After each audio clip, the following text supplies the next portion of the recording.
Everyone, Jordan here with Food Bevy, and excited to have you join for today's webinar where we're talking all things e-commerce with Brandon, who is the founder of ElectrIQ Marketing. And Brandon would love for you to just jump right in, give a quick introduction, and we can get started. Awesome. Super excited to be here. Thanks for having me on. I guess quick background and intro on me. I'll jump ahead here. So as Jordan said, I'm the founder and CEO of ElectrIQ. Our biggest industry that we work with is CPG, so consumable brands, usually with some sort of health and wellness component associated with them. So companies like Soylent, Health Aid, Wine Insiders, those are typically the companies that we're supporting in their Shopify and Shopify Plus endeavors. We're a 45-person Shopify agency based out of San Diego, and we specialize in retention and customer lifecycle marketing and also web design and development. So everything we do is about the customer experience and increasing lifetime value. We started back in about May of 2019, and we've gotten sort of over the past year and built out our proprietary ElectrIQ audit and process that powers our 30, 60, 90-day plan approach, and is how we orient and structure all of our client relationships. So today I'm going to be primarily just chatting about really everything Shopify, just the top level things I think I would want to do if I were a CPG founder and owner, and hoping that it can be pretty collaborative and conversational, and just try to help out where I can. So without further ado, I'm just going to jump right into it. Feel free to stop me at any time if you have any questions, but this is just a quick high level overview of what we're going to be covering. First is building a high converting website. The second is marketing funnels. Third is sort of your complete tech stack, some of the tools that I would be utilizing if I were in your shoes. Fourth is SMS strategy, and then fifth is subscriptions. So first is homepage. I want to chat through like the core components that any homepage should have. First and foremost is a top banner and a succinct and easy to use navigation. So this top banner, and we see this time and time again when we're running like Hotjar session recordings on our client sites, is the most interacted with, if not the second most interacted with modal on the site, which seems counterintuitive because it's so small, but since it's at the top, it apparently just really catches the eyes of site visitors. So it's really important to have a really clear and strong CTA at the top here. And this is also an area that's very simple to A/B test. Like all you'd have to do is change out the copy and see if that increases the click-through rate or the conversion rate on your website. Second is navigation. So make sure that your navigation on mobile is really succinct and easy to use. With Shopify 2.0, you're able to have a desktop and a mobile navigation, even with just the standard themes that you can buy from the Shopify store. So make sure to take advantage of that, because the desktop navigation should not be the same as the mobile navigation, because they're obviously very different buying experiences. Brandon, what would you highlight in the desktop versus mobile? Desktop, you can just get a lot, I'd say, more creative with how you sort of slice and dice the navigation. So if you have a product catalog that has a lot of categories and filters, you can show and surface a lot more of those in the dropdown. You can even have like images. You can just have more real estate to work with. Whereas on mobile, we like to really keep it clear and concise and just to the point, and not have like a 3-step drop down on the navigation, because there's just no room for it. Makes sense. Then you have your hero section. So this aspect right here. And this is where you need to have a really strong hero image and CTA, and then some sort of a header, subheader, and button that calls out the main thing that everybody who comes to your website, what you want them to do. So in Soylent's case, it's your better way to nutrition. Then there's a short blurb here on what makes them stand out, and then a simple CTA, which is just to shop the product now. And then these are not in order by any means either. So feel free to like get creative after these first two. And when you go into the shoppable section and thereafter, you can sort of flip these back and forth depending on how you want to structure your homepage. But next is a shoppable section. So for Soylent, there's a shoppable section where you can click through drinks, powder, squared, and merch. And then all of these items here have CTAs. So like here, you can add to cart directly from the homepage. So you're not forcing the customer to click through to the product page. They can get all their information right on the homepage and transact immediately if they want to. Fourth is the why section. So include why your product is right for the visitor.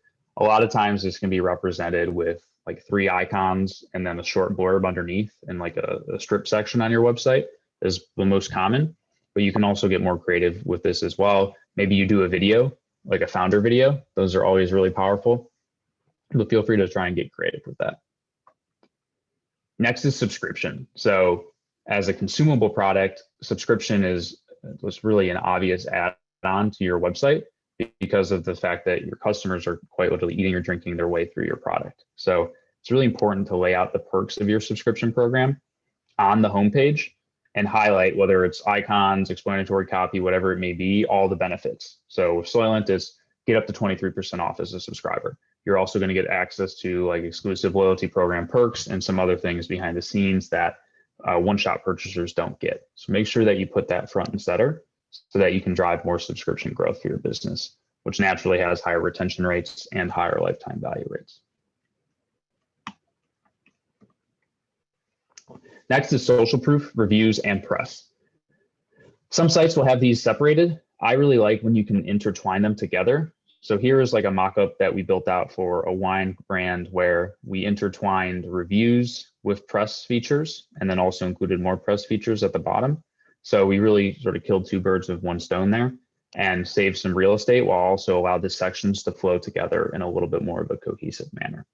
And then also just showcase your customers using the product. So for this client, we actually, as opposed to using the standard like Instagram feed at the bottom, when you hover on the shoppable products on the homepage, it switches over to an image of a customer with whatever that product is. And so you can see here in this Figma file that there's this person with the product. And then we also have an info button. If you want to get more info, you can see the details, what it tastes like, more specifics about the product. Next is retailers. So for those of you that are already in retail stores, especially if you're in really recognizable ones like Whole Foods or whatever it may be, make sure you get those on the website. I mean, you're not going to drive a ton of in-store traffic from your homepage, but that recognition that the brand is in that particular store will pay off in spades for your conversion rate. And just sort of, if you think about somebody who's coming to your website for the first time, that's an immediate proof point, just like the press features are, but maybe even more so, because since you are shopping a consumable product, having buy-in, a demonstrated buy-in from a retailer like that consumers already trust, will get them further along their process and trusting you as a brand. Next is comparison. So don't be afraid to show how you're different than your competition. You have your standard sort of 3 brands on the x-axis, and then you have 4 to 5 bullet points, and then you obviously check off all of them, and then your competitors don't in certain areas. Those are really powerful, especially if you can use competitors that might have a little bit more brand recognition than you do. So that's a really easy add. And then ingredients, especially for products that differentiate themselves with the ingredients, whether it's organic, vegan, all natural, whatever it may be. Make sure you have a section that showcases what makes your product special when it comes down to that. And then really the last thing is the footer. So your usual newsletter sign up and social links. So that's the homepage. I'm going to pause there for a couple seconds, see if anybody has any questions. Otherwise, I will keep going through here. Yeah, if anyone has any questions, feel free to drop those in the chat and I can ask those. Brandon, what are like the biggest mistakes that people make when designing their homepage that you see? So you have to think about site speed as well when you're designing your homepage. Like we've seen some that have a really beautiful like video or whatever it may be, and it's just so slow.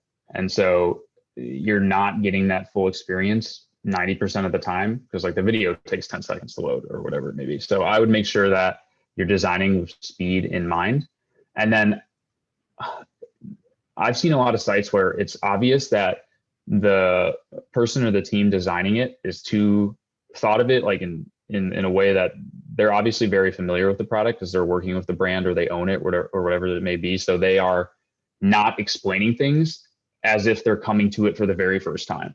Like this is an exercise that I just went through for our own website, because I obviously live and breathe electric marketing every day, but you have to pull yourself back and think, if I had never even heard of this company before and I have like 15 seconds to make a first impression, what do I need first and foremost at the top of the website to get our messaging and vision across? Like we just rolled out a new homepage 2 days ago because I thought that we did a terrible job of doing that. Like we would talk with prospects on calls, and it was very clear what we did. But if you went to our homepage, you really have no idea, because we weren't giving that clear and succinct, concise messaging at the top with that hero banner. And I was too in the weeds with our company. I wasn't able to pull myself back and think, if I had never heard of us before, does this make sense? And so I think that's a really helpful exercise to go through as well when you are building out your homepage. I see that all the time with brands thinking about, because like you said, they're so engrossed with the brand, it's hard to step back and think, if someone's seeing this for the very first time, they need to understand like what it is that we do and what makes us different, and if it's for the customer or not. If they can't get that in like first couple seconds, then you probably lost them. Yeah, there's a really great book that I read called Building a Brand Story by Donald Miller, I think. And that was really, I didn't even think it was going to have website tips in there, but it did. And they were very helpful in terms of like where to place CTAs, how to think about messaging, avoid acronyms and crazy stuff like that. I would highly recommend anybody who's going through a website or branding exercise to read that and take notes. I'll drop a link in the chat too. Just one of my favorite books too. Awesome. Yeah. Cool. Let's get into what's next. So increasing average order value. This is really important, especially for consumable brands, and especially for those of you who have a product that is expensive to ship, which cans, anything that's heavy, or God forbid you have to do cold chain. That is very expensive as well. You're going to want to make sure that you have a really high average order value. So there's a lot of places on site that you can make sure you can increase that. One tool is simple bundles. So we'll use this a lot. And essentially what this allows you to do is, let's say you have 6 SKUs on your website and they're all individual SKUs. And let's say you want to do a variety pack, but you don't actually want to create a variety pack with your supplier, and you don't want to store and stage it in your 3PL either.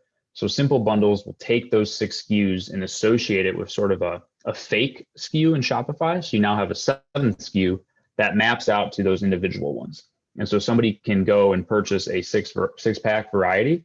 And then to the 3PL though, it just looks like 1 unit of each. But to the customer, it looks like this variety 6-pack. And so that's a really strong way to increase AOV, because you can create random bundles at the tip of your fingers, as opposed to having to go through the whole manufacturing process and the packaging, whatever else it may be. So for our coffee client, we did that. We have like 40 different bundles ranging from $40 to the highest one is like 280 that we sold a lot of for the holidays. And the only reason we were able to do that is because of this. And so this is a really strong and powerful way to test different merchandising out on your site. The second is slide out cart upsells with add to cart functionality. So you can see here on the Your Super site, this is that slide out cart that comes out from the top right corner. And you can see customers who bought this item also bought. And so there's the gut restore, there's the skinny protein mix. These are being powered by Rebuy. And even the line items within the product or within the cart, we have this upgrade to subscribe and save button here as well. So we'll have a lot of people, about 15% will click this, and then you easily get more subscription customers. And then it's not shown here, but at the top, make sure to use a free shipping threshold or gift with purchase thresholds, because that will incentivize customers to increase that AOV. If I have $40 of product in my cart, but free shipping is $50, like obviously I'm not going to spend $7.95 on shipping. I'm going to go add another product and get above $50. Or if at $50 I get a free, I don't know, like in this case, deodorant stick, and then at $100 I get a free moisturizer, maybe I go for that $100 because it's a higher value gift that comes with that purchase. Third is in checkout upsells. So that's what we're looking at the top here. So this is powered by Rebuy or powered by CartHook. And it allows you to just A/B test offers that you drop within checkout, and customers will see something like this. If they click add to order, just automatically adds it as a line item within that checkout process. And this is really powerful to increase AOV as well. So those are some AOV tips. Next is increasing conversion rate. So I'm a really strong believer in exit pop-ups, and then also targeting them based on whether it's a first-time visitor or a returning visitor. So an exit pop-up is basically like if I was going to try and leave the website, or if I click the back button on mobile, some sort of pop-up comes up that incentivizes me to stay. For first-time visitors, it's usually email and SMS lead capture, gating some sort of a special offer. For returning visitors, I like to sort of customize it based off of what they've purchased before or any other data that we have on them. Maybe we have a pop-up that shows a really strong review for that product page that they just tried to leave, incentivizing them to go to checkout. There's a whole bunch of different things that you can do and test there to keep people on site and retain them. And then next is product pages. So I can't stand like the standard Shopify product pages where it's just an image, pricing, and then a short description. Treat your product page like the home page. You're going to have a lot of traffic that goes directly to your product page. So you need to include a lot of the same content that I was chatting through about the home page on your product page as well, because you're constantly educating customers. That's especially when they don't know your product and it's something that's consumable. That education component is very important. So you need to include similar content like you have on your homepage on your product page. And then also make sure you have a very robust reviews tool. So we use Akendo for all of our clients, and we see about a 2x increase in conversion rate for site visitors that interact with the product reviews widget versus those who don't. And the reason is because they can filter by product attributes, they can filter by customer demographics as well. So if I'm a mom trying to purchase, I don't know, Olipop for my kids, I can filter for moms who are within this age range who purchase for this reason and who have this type of flavor profile taste. And then all those reviews get filtered for me. So now I see what's most relevant to me. It's just like if you look at a skincare website and you see, oh, this person's also 30, has issues with acne and has this other type of skin condition. Let me filter for just reviews like this. And so I can see how other people that are like me are using the product in real life. And then hopping back to AOV really quickly, the post-purchase one-click upsell. This one we just started implementing probably about 9 months ago for all of our brands, and it usually has about a 15% conversion rate. And there's really no reason not to do this in my opinion. And you can even build out logic to show multiple upsells in a row because the order has already gone through. So you're not at risk of losing that order. All that you're doing here is adding on potential AOV. So you can show like the moon balance mix. And then even if you click pay now, you can show a second one. Hey, get this other one too for an additional 25% off. It expires in 2 minutes. You can build out the logic and A/B test this flow and see how much additional order value you can get out of your customers. And then the last one for increasing conversion rate is live chat. So we usually use Gorgeous for this, but there's a lot of live chat tools out there. Shopify even has a native one. And just make the investment in having live chat support. I still man our live chat support on the ElectrIQ website. I get a text, a Slack message, and an email whenever anybody goes and uses our live chat because I want to be there to support when you're at that crucial decision-making process. And the ability to help a customer or a potential customer through the website via live chat, it just increases conversion rate tremendously. So whether it's you or you use an outsourced team or whatever it may be, take the time and investment to make sure that you can support something like this. Brandon, I love all these tips because, I mean, you see it with your clients as well. When I live this every day, getting your average order value up for CPG companies is so crucial because, you know, on average, most of the products that we're selling on an individual basis are like, you know, $5 to $10, right? And so you have to bundle in some way to get those order values up. We're not selling $100 items here. And so I love all these tips in terms of like bundling and just like the post-purchase upsells and all those other things. And I've implemented some of those as well and it's made a huge difference. So love all these. Yeah, the only other thing I would add to increasing AOV that's not in here is if you're using Recharge, you can use a tool like Rebundle or something like that, where you allow your customers to build their own box, and you can have increasing percentage discounts based off of how many items they put into it. So let's say the minimum is 4 items and you get a 10% off discount. But if you add 5, you get a 15. If you add 6, you get 20, and sort of so on. That really incentivizes big bulk purchasing behavior. And that's a really cool way for somebody to sort of create their own mix and match experience as well. Love that. So next is marketing funnels. A lot of the same stuff that we chatted through on homepage is going to apply here as well. But one of the things that we really like to do is use a landing page tool that's on a subdomain. We build on Webflow for the most part because it's more flexible for our design and development team. But I used to use Unbounce when I didn't have a design and development team because that was easier from a drag and drop perspective. So test out those two and see what you like best. Usually we'll do like shop.brandname.com or try.brandname.com. And the main reason why we do it on a subdomain instead of Shopify or instead of with like a Pagefly or other landing page builder within Shopify is that doing it on a subdomain, you don't have all the app JavaScript, you don't have the checkout script. It is so much faster than your native Shopify pages. And so this is really important for conversion rate, obviously, because everybody's seen if it takes a second longer to load, you're going to have X percentage drop off. So make sure that you're maximizing your acquisition dollars by sending them to a page that is set up for high performance and speed. Next is it's really easy to control the funnel when it's in this sort of controlled environment in that landing page tool. And all of these tools will provide you the ability to A/B test as well. And A/B tests don't have to be crazy. Like it could just be get $15 off versus get 15% off, or changing out the imagery here for something else.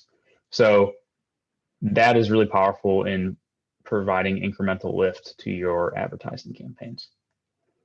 Then there's sort of top of funnel, middle of the funnel, bottom of the funnel. Depending on like how much you're spending, you could potentially have different creative and copy for each part of the funnel. Like top of funnel obviously is more awareness. Nobody's ever heard of the brand before. Whereas the bottom of the funnel, this is going to be more of that conversion stage. And so you can change copy and creative and even the offer to reflect more accurately where that consumer is at.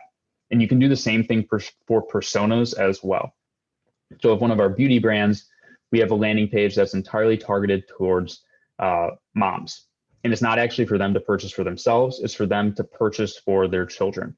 And so the creative, the copy, the messaging is entirely different. It's all about how the products are clean. It's great for your children. You don't have to worry about any potential like side effects. And then for the landing page for the kids, it's entirely different. It's all about UGC, social proof. It's showcasing like the ambassador program. It's highlighting the celebrities that utilize the product. It's just different messaging and imagery for different segments and different audiences. And just tests a lot. So Unbounce and Webflow provide native A/B testing, but you could even use a free tool like Google Optimize to see if you can get incremental improvements in your conversion rate. Exit intent, we already talked about this, but put it on your landing pages and then have a strong offer. Like don't roll out a landing page that has 5% off or whatever it may be. Make sure that you lead with one of your best offers. And then the second component, sorry, my dog here is no worries. Getting a little feisty, which if you go to our website, she's our little mascot. Love it. I did You'll see that her on the cursor. Yeah. You know, it works really well for the most part, but we had somebody last week who was like adamantly upset at us that we had her as the mouse cursor on the website. And I was like, it's fine. You're not a good client for us anyways. Yeah. Good way to rule people out. Exactly. Next is funnel retention. So it's great that you're going to be driving to this landing page, but if you only have these customers placing one order, then you're missing out on a lot of lifetime value, obviously. So it's really important to have a strong retention funnel built out. So just like on your regular site, make sure that you have one-click upsells after somebody converts, because this is basically free additional money for you as that order has already gone through. And then next is have a robust post-purchase experience. The Shopify transactional emails are great, but they are very limiting. You have no control over the personalization of it, and they're not branded. And you're also you're really limiting yourself in terms of understanding how customers are interacting with them, because you don't get data on open rate or click rate or anything like that. And so what we like to do is set up Malomo, and this moves the transactional emails over into Klaviyo. And so for our brands, at a minimum, we have a transactional flow for one-shot customers, and we have a transactional flow for subscription customers, because we want to be able to customize the email copy for one-shot versus subscription, but we also want to be able to customize the order tracking landing pages, which on average, 15 to 20% of your website traffic is going to be on that order tracking page. So if you're using the native Shopify order tracking pages, you're missing out on so much potential revenue and also just brand education. And so this is like quite literally every client that we start working with, we implement this within the first 30 days because of how powerful it is from a retention play, but also in terms of increasing revenue. And so if there's one thing you take away from this, I would take this. And then this is just a scroll through of one of the product pages. Another thing that's nice is do bundling like that. It kind of just scrolled past us there quickly, but we have increasing discounts for buying in bulk. So you can see buy 2 and save 30 and buy 3 and save 35%. So that just, again, we want people to purchase more because shipping costs are high, and that helps us in terms of our profit. Any questions about that before I go into the tech stack?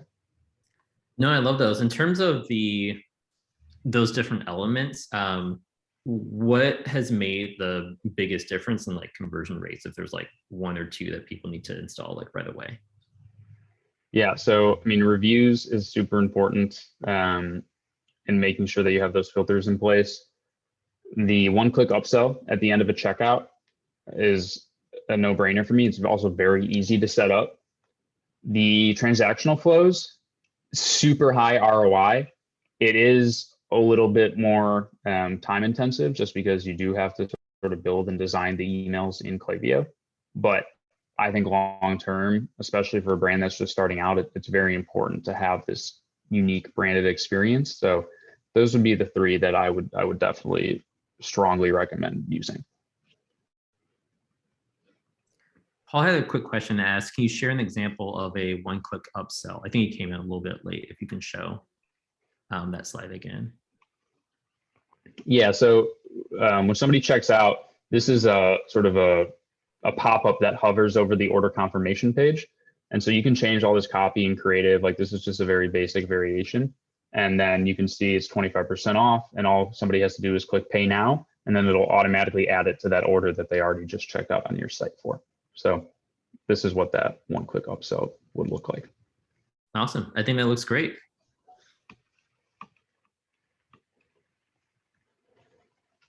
Cool. Well, I'll jump into the tech stack then, if nobody else has any questions. Let's do it.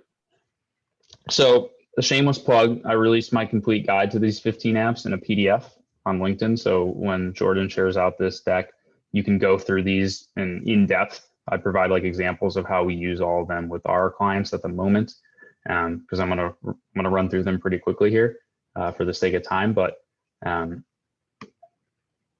me admit this person. Let me jump into it. So we already talked about Malomo. This is turning off the Shopify and Recharge transactional emails, putting them into Klaviyo because you can personalize them. You can also drive to branded order tracking pages like this that can be personalized to who that customer is. So one shot versus subscription versus VIP versus is or is not subscribed to SMS marketing. So like if they're not subscribed to SMS marketing, maybe we have a CTA here that drives them to an attentive landing page to get them to sign up with a bounce back offer. Like the applications here are limitless because of the fact that you are now sending out a Klaviyo. So you have all the data in there to be able to sort of slice and dice these journeys. And then you can also A/B test as well. So Rebuy, we download Rebuy in all of our stores. So we can use the smart cart, which comes native with that upgrade to subscribe and save feature that I showed on a previous slide, as well as the ability to add dynamically recommended products within cart. And then you're also able to do in your customer win back flows from Klaviyo, you can send them to a landing page that has their previous order pre-populated with additional items that they could potentially add to cart. This is really strong for for consumable brands, one-shot customers, because if you don't want to be on a subscription, you can simply send them to a landing page like this, and all you do is go straight to checkout. And we even have the free shipping bar threshold up here too, to try and incentivize to get them to try additional products. And then also you can do things like a free shipping slider bar in your slide out cart and some limited time discounts with Rebuy. Next is Recharge. There's a lot of new players in the subscription space within Shopify, but Recharge is definitely still the tried and true sort of powerhouse that we still work with all of our merchants on. And I don't really see this changing necessarily anytime soon. And I'd strongly recommend that you utilize Klaviyo quick actions with Recharge as well, which are links that you can insert in your Klaviyo emails that will automatically take an action within a customer's account without them having to do anything within their portal. So upcoming subscription order upsell flows, like 3 days before the customer is going to get their order, send them an email with a add to cart CTA or buy now CTA for a different product that they're not subscribed to. If they click that link, it'll automatically add it as a one-time trial to their next order. So again, there we're raising the AOV of the site. And then other things are like canceled subscription win backs that you can click the link and it'll just automatically apply. How we use it: subscribe and save, gifting, prepaids, build your own box. You can do quizzes that lead to custom subscription recommendations. You can do intro offers that lead into an auto renew. If you're going to use Recharge, I'd also strongly recommend you use Recharge SMS, which just allows your customers to manage their subscription entirely via text, which that's how I do it for all of the brands that I purchase from now. It's such a better customer experience. Klaviyo, if you're not on Klaviyo, just make the transition. It's the best email tool there is for Shopify. I really am a strong believer in them because of the fact that they are such a central hub of data. And so the email tool is one thing, but the biggest thing for me is that all the other tools integrate within it. Gorgeous, Attentive, Akendo, Loyalty Lion, Rebuy, whatever it may be. This is your central hub of data on a customer. And so you can create really complex customer flows based off of the fact that Klaviyo is the tool that all the other apps integrate within. Attentive for SMS marketing is the leader in the space. They offer a variety of tools that we need to be able to push the needle forward with our clients when it comes to SMS, especially when it comes to conversational SMS. So like one example is a coffee brand. We have a coffee quiz that we do that's all done via text. So we ask people, do you like ground or I don't know why I'm blanking on it. Do you like ground or whole bean? And so based on how they reply, that's stored as a data point for segmentation, but then it also branches them down a different path within the flow. So for SMS marketing, we almost always use Attentive. For referral. Hey, Brandon, can I ask you a question before you go too far? Are you using Rebuy and Recharge at the same time? And how do you turn one on and one off? How do you pick between those two? So they're both on at the same time. Recharge is powering the subscription program on the Shopify store, whereas Rebuy is everything related to like the cart on your website, the reactivation links. It is the one-click upsells after checkout. So the two run in parallel. It's not an either or situation. And you don't get conflicts if somebody puts in a single order and signs up for a subscription at the same time? No. So with the unified checkout, you can have individual products that are one-shots in there versus subscription products, and it doesn't matter. If you're on the classic checkout, it doesn't matter either. You'll just go through the recharge checkout. So the recharge checkout will have one-shot products and subscription products within it. So we ran into conflicts with that same thing. So let's just say somebody buys, I don't know, a t-shirt and a single bag of coffee, for example. Mm-hmm. And then they get to that part where they're close to free shipping and they sign up for a subscription, and it would conflict out. So how are you doing that? I don't know how you're got it. So you're saying when they upgraded the subscription, it brought the price threshold below what it needed to be for free shipping? Yeah. Got it. So I mean, usually what we're doing is for subscription products, we're offering free shipping as one of the benefits and perks of being a subscriber to the brand. That's the answer. So, okay. Thanks, man. Yeah. Next is referral. So Super Affiliate is sort of an up and coming tool that we've been utilizing with all of our brands over the last 3 months. And it gives customers a personalized headless storefront that they can share with their friends. So me as a customer of Your Super, for example, I'll have Brandon's Your Super storefront. I can have a hero product that I recommend to my friends. It'll be like $25 off their next order. And then whenever they purchase, I get that $25 off reward as well, stored on kind of like a store credit card. The biggest benefit here is that their integration with Recharge is to the point where I don't actually have to do anything to get that $25 applied, which is the biggest issue I have with tools like Loyalty Line and Yotpo, is that you have to take that voucher or take your points, redeem it for a voucher, and then take that voucher code and go apply it to your account. Whereas with Super Affiliate, if I'm a subscription customer and I just got $25 on my card, it's just going to automatically take it off my next subscription order. So it's a way more seamless customer experience. Octane for food brands, this is a no-brainer, I think. I mean, maybe not if you have a single SKU product, but even so, you could still ask questions that help personalize the post-purchase experience. And Octane will pass over the product recommendations and all of the questions that are answered in the quiz into Klaviyo, so that you can use that for segmentation and personalization later on. So we have this built out for our coffee client, where we ask similar questions to what we're asking in that attentive SMS quiz flow, and it guides them to a product recommendation. And then there's an email and SMS flow thereafter that push that recommendation until they go ahead and make a purchase.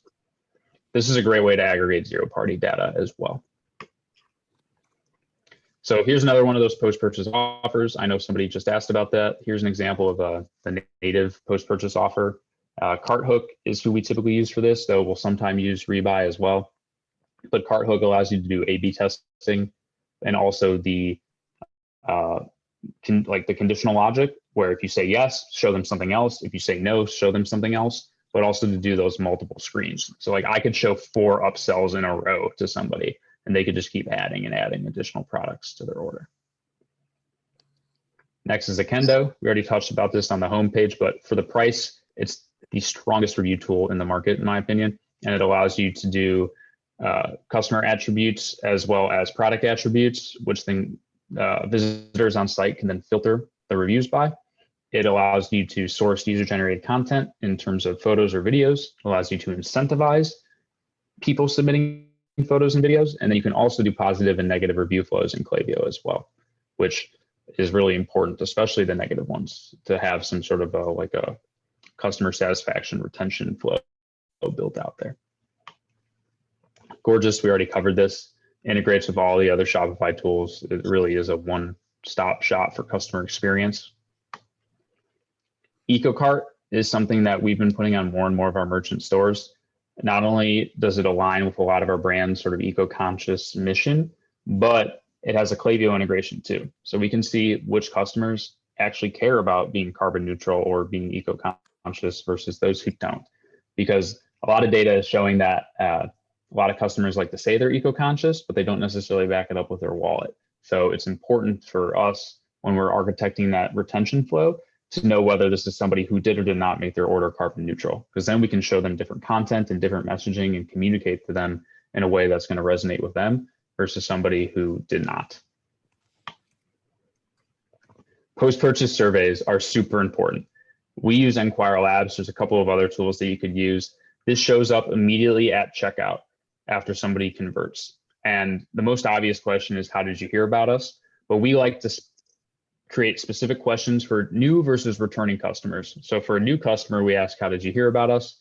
And then we do some follow-up questions as well, because if somebody answers that first question, there's a 90% chance they're going to answer question 2, question 3, and so on. And then all this data, again, gets passed into Klaviyo for personalization and segmentation.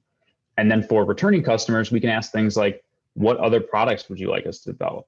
Would you be interested in joining our, I don't know, like our VIP program or our new product testing organization, whatever it may be? This is where you can ask customers and get that really valuable feedback to help inform where your brand goes. And all of this data, like the way I like to do it is, how do I want to personalize the experience for email and text moving forward if somebody checks out from my site? And then from there, I can back out, these are the questions I need to ask in order to actually implement that personalization strategy. Lifetimely, really easy. Plug and play app on Shopify allows you to look at lifetime value, cohort analysis, retention, product journeys. It's just such an array of in-depth features here that allow a brand to really hone in on what their retention is like and customer journey of somebody who's buying the product for the first time. So this is a really powerful tool that I strongly recommend to get more granular insights into that component of your business. Gatsby is a tool that allows you to track social mentions in Klaviyo. So if somebody mentions your brand, it can create a trigger in Klaviyo to put them on the flow. And so you can do really cool, like sort of pseudo loyalty programs where if somebody's mentioned your brand for the 5th time, they get a $5 discount code or something along those lines. This really incentivizes social selling. And then also you can gain insights into your customer's reach. So if somebody checks out from your site and they give you their Instagram handle, Gatsby will show you, hey, this person has 3 million followers. And so in that case, maybe you reach out to that person one-to-one and see if you can work out some sort of like a personal relationship. But if they're under 15,000, maybe you send them down a different path. TapCart, if you want a mobile app, plug and play, drag and drop builder that we'll sometimes use. And that's really, like, I'd say the core foundation. Some of those like TapCart or these other things, you're getting a little bit more into nice to haves, but there's a couple of in there. And I also mentioned in that PDF as well, like these are the ones that I think are core and fundamental to any high performing website. And then you start to get into some nice to haves. But I think overall, it's important that when you build out your tech stack, you make sure that they all work well with one another. You don't want to end up with tools that are siloed and don't communicate, because then it's going to be very difficult for you to create a cohesive customer journey. And then second, don't have 65 apps. Like I logged into a store the other day that had 80 apps. Half of them weren't being used. The site was extremely slow. Like try to limit the number of apps that you use, because for one, it's going to save you a lot of money. It'll help with your site performance, and you'll also just have a more cohesive customer journey when you don't have 80 tools in your Shopify store. Yeah, I love that. And I see, do you think like 15 or somewhere around there, like 20 is the right number, or where do you think that limit is? I'd say anywhere from 10 to 25. Like once I see past 25, I start to really question what is going on there. I think the main issue is that there are certain things that just should be developed. Like there's a couple of apps that we've had clients use in the past that would take 1 or 2 hours for us to just develop for them within their site. And it dramatically improves site performance. You get rid of that monthly cost, and it's just natively built into the theme. There's a lot of that. Where if you're a small shop just starting out, it's very easy to get carried away with all these sort of tiny features here and there that you can just easily plug and play, which is also sort of the beauty and blessing in Shopify, but also a curse, I would say. Definitely understand that. Shabani had a question, just going back to landing pages a little bit. She was asking, would you use landing pages to try to drive people to retail stores? So you can add like a info on there along with the store locator. Have you tried that with clients? Yeah, let me see if I can find, oh goodness. We did this for Seymour, which I think I'll be able to, I can find it and I'll share it later. But basically what we did is we did a QR code campaign for them. So we drove to a landing page built on Webflow that was all about driving traffic to Harmons in Utah. And then we did a Facebook advertising campaign geo-targeted to within 25 miles of those particular 12 stores. And we drove the traffic to this landing page that if you scan the QR code, it opted you into SMS marketing, but it also sent you like a $5 off voucher for trying your first product at Harmons. And so then you would just take that image into Harmons, they'd scan it, and you'd get your $5 off. So there's definitely a way to drive in-store traffic, but I like to tie it out to hard numbers because I'm used to like e-commerce where we do have that. And so that's why we implemented like the QR code scanning and the SMS opt-in, because then we can also nurture them over time. So after like 7 days, we sent them a text being like, hey, like, how'd you enjoy your Seymour? And started a little conversation between the customers. I love that. And just as a quick flip on the other side, if anyone's doing in-store demos, always have an easy way for customers to sign up to your email list or even give them a coupon through like a redemption code through a QR code, because you want to make sure that you are capturing that info and driving them like through your digital data flow, so that you don't just lose track of them. Awesome. So I know we have about 12 minutes left here. We can talk about SMS subscriptions. I know we've also been getting some good questions. Yeah. What do you feel like doing, Brandon? Do you want to jump into? Let's do. I'll do these next two in 2 minutes. Okay. I'll just run through them very quickly, and then we'll go right into questions. So basically, the long and the short of it with SMS is start doing SMS if you're not doing it. And I think we could probably keep it at that. There's some things to keep in mind, and there's some metrics that you're going to want to track. Specifically, how much revenue are you making per text sent out? Because it's different than email. You can't just send unlimited. You can't just send unlimited text because there's a cost associated with each text that gets sent out. There's some core components to flows and journeys, but when we share this deck, you can read through all of them. But just have a welcome pop-up, email capture first, then phone number capture on the second screen. And on mobile, make sure to use tap to subscribe. For subscriptions, again, percentage off all recurring orders, have some special perks and exclusive access for subscribers, create a subscription landing page as well. Maybe have a build-a-box. I already talked about Klaviyo quick actions, and make sure to have order management via SMS. And that's basically it. I think we can do questions. Awesome. This is amazing. I know there are tons of detail in here, so that's why I like having Brandon on, because you like really know your stuff. So if anyone has any questions, now is a good time to ask those in the chat, or feel free to come off of mute and you can ask those directly. And just as a recap for people who joined late, I will send out a recording of this and a link to the PDF of the presentation after as well. If I don't have your email, you can shoot me a private message with that and I can make sure you get it. I think I actually got quite a few questions here. So CTA is call to action. Oh, you already answered that. Yeah, I got most of the top ones. I think we're on, so Kristen had one on SMS marketing. Do you recommend using Attentive over Klaviyo? So we use both. And it depends on the type of brand, the use cases. Attentive has a more evolved SMS product. When it comes to like customer service integrations, the ability to do conversational flows, contact cards, stuff like that. But Klaviyo does have the benefit of having your email and text within the same flow builder. So there's some like, depending on what customer service tool you're using, because Klaviyo doesn't have as many as Attentive, like that's a showstopper for me right away. So if a brand is on like customer, for example, we have to use Attentive with them because Klaviyo's SMS tool doesn't integrate with customer yet. So I'm sure it will eventually, but at least at the moment it doesn't. And so that's a showstopper there. So that's probably a non-answer, but it really does depend. Got it. So it might be like, okay to start with Klaviyo, but then once you start really taking it serious, maybe switch over. Yeah, potentially. So, I mean, things change so quickly that you never know.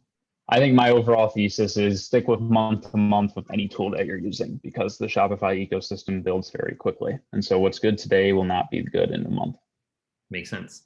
How do you keep SMS messaging or like the content in there effective and not annoy people? Because I know a lot of people don't like getting messages from brands through text. And so have you found any keys in terms of like actually making the customer segmentation better or the content better? I really like and enjoy working with founder-led brands where the text channel is almost the founders just speaking to the customers. So like send selfies of yourself with the product, make it very like personable and casual.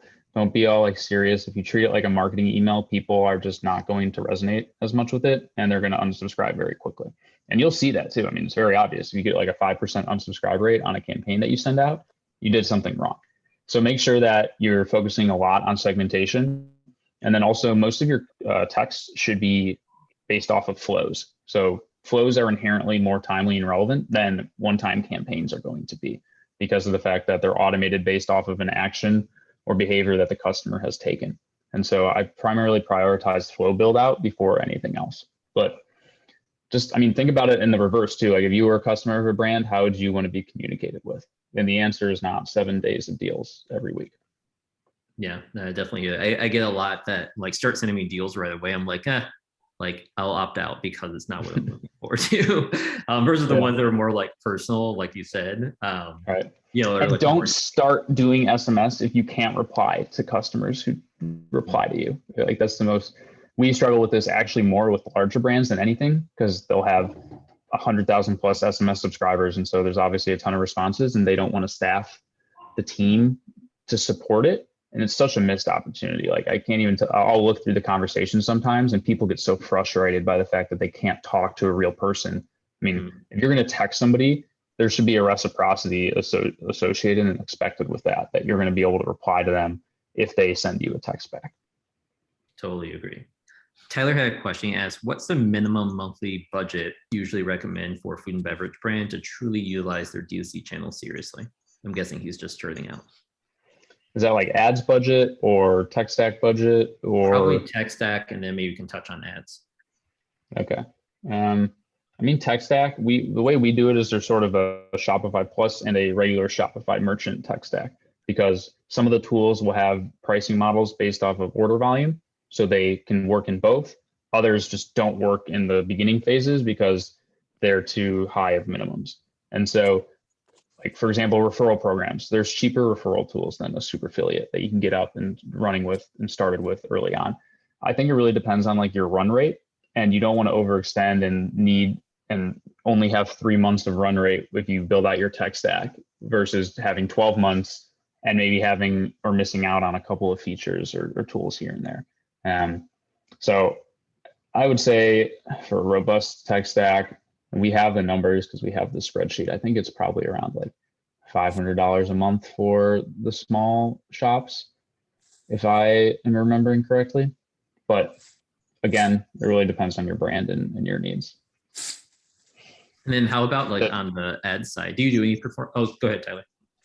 I think you said tech stack, ads, and agency freelancer to help manage. So you should pay your agency $100,000 a month. No.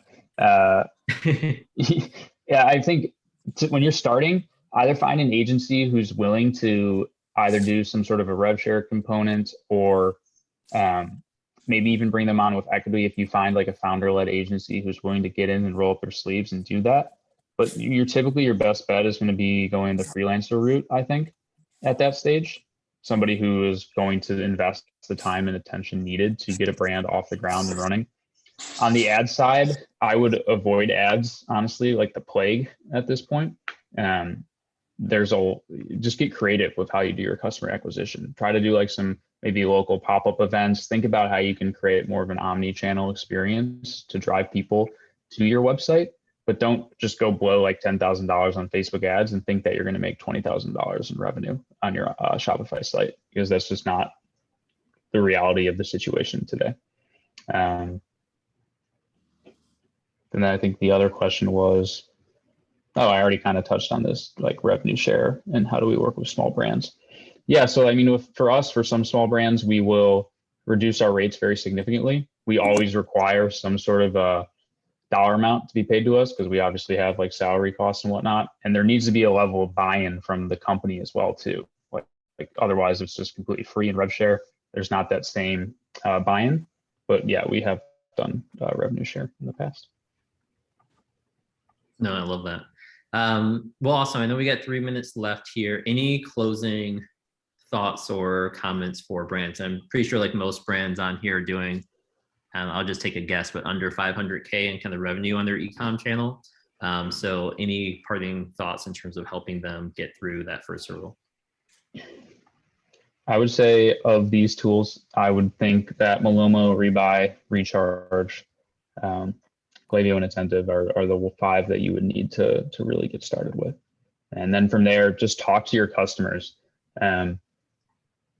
Go into Klaviyo, create a segment of everybody who's purchased from you 5 times or more. You'll probably find that there's more than you think, and reach out to them directly, talk with them, set up a call, get 15 minutes with them to chat about their experience, what they think you should be doing, whether they be interested in like referring your brand to other people. Like it really is a grind in those early days, and you have to be willing to sort of do the work, and not everything can be an automated flow that you sort of set and forget. Totally makes sense. Awesome. Well, Brandon, thanks so much for being on, and definitely appreciate this presentation.